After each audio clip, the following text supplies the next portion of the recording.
Hello everyone and welcome to my video. Today I'm going to share with you my planning system, which I personally use every day to keep track of my university assignments, work tasks, content creation, gym and personal things. In my planning system there are different layers of planning, starting with global and ending with everyday tasks.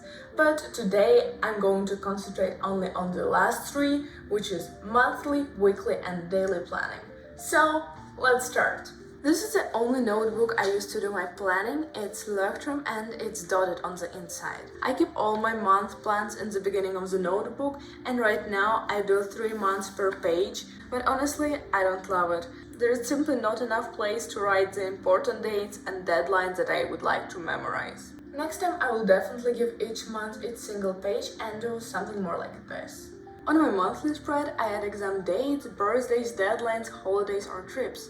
Basically all big picture events. I usually update it in the beginning of each term by checking Canvas and my digital calendar, and then I would update it as needed. Another important aspect of my monthly planning is setting 3 goals. Each goal has to come from a different area of my life, for example university, social media, health and fitness, professional development or recreation, if I feel like the previous few months were a bit too hectic. This way I gradually progress in all areas of my life and I don't burn out by focusing on one thing only. While monthly planning is extremely important and allows me to not forget about important deadlines, I think it's time we go to a fun part, week and daily planning. For each week I have one spread with 7 boxes, one for each day, from Monday to Sunday. There is also a section for deadlines and a section for habits. At the end of each month, I sit down and create the template for all 4 weeks. And as I do it, I copy the important dates from the monthly planning section, write repeating tasks for each week, including house chores that I may forget to do, copy the homework assignments from Canvas, and write video ideas for those 4 weeks. In the deadline section, I write down things for school, work, or social media that have fixed dates. All of them are color-coded, so I always know which task is for which class or area of my life. Now, the habit tracker. I'm not going to add too much details here just because I think that habits is such a deep topic that it deserves a separate video. But let me share the basics. I track health, gym and growth related habits. Some habits I mark as done or not done, like gym or sleep. Others, like step or water, I track with numbers. Because even if you don't hit the whole goal, doing more is still much better than doing nothing. The main reason I track habits is motivation. Checking them off gives me that little dopamine boost and makes me want to keep going. For some habits, I also set the minimum requirements, which is actually minimal, like reading at least 1 page of book or applying for at least 1 job. That way I can be consistent with those habits even on the busiest days, and it keeps me in the flow, which, in my opinion, is essential for keeping a habit long term. That was the core of my weekly planning system. And now, finally, daily planning, which is really the heart of the system. I split it into 2 phases. Phase 1 is my planner.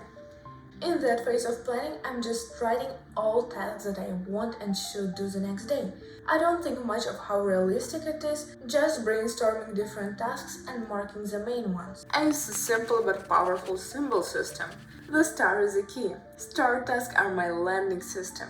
The absolutely must-do items that are tied directly to my deadlines. They are non-negotiable. I call them tasks without completing which I cannot go to sleep. To explain it better, I'm going to plan my Sunday together with you. I already had one repeating task here that I have to do tomorrow, but I also see that I have a homework due tomorrow.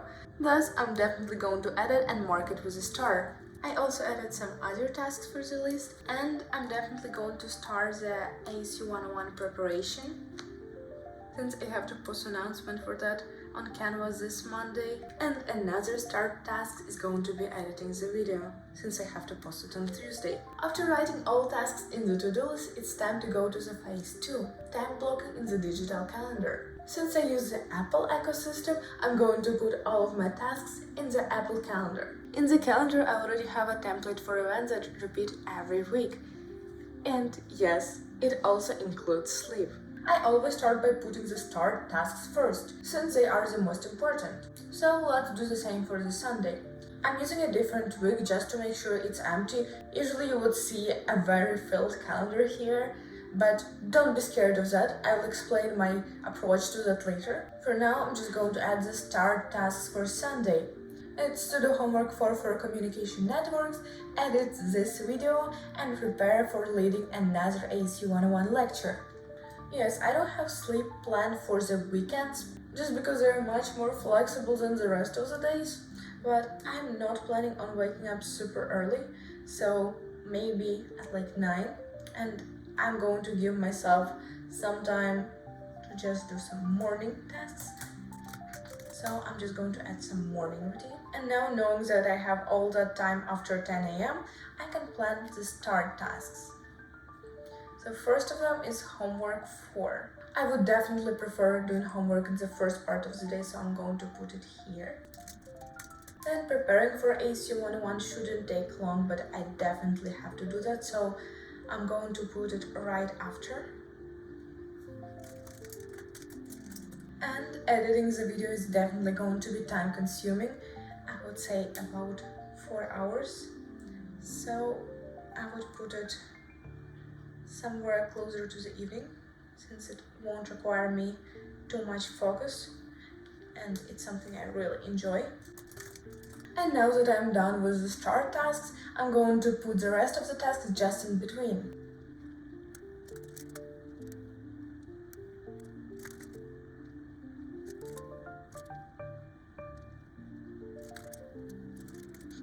My to-do list converted to this in the calendar, and I would say it's a pretty chill day without too much to-dos, but there's a thing that is important to outline. First of all, what I really like about the system is that it is dynamic. Sometimes while blocking my time, I realize that there is no way I can squeeze in all of my to-dos.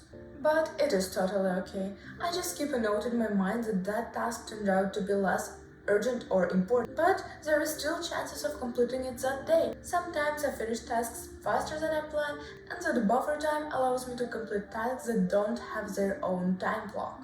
And second of all, I'm usually not super strict with timings. The main point of creating time blocks in my calendar is not to force myself to follow it minute by minute. It's about seeing my day clearly, knowing what is essential, and making sure that I don't have any overlaps. But even though I said I'm not super strict with those timings, I'm definitely keeping them in mind while working on some tasks.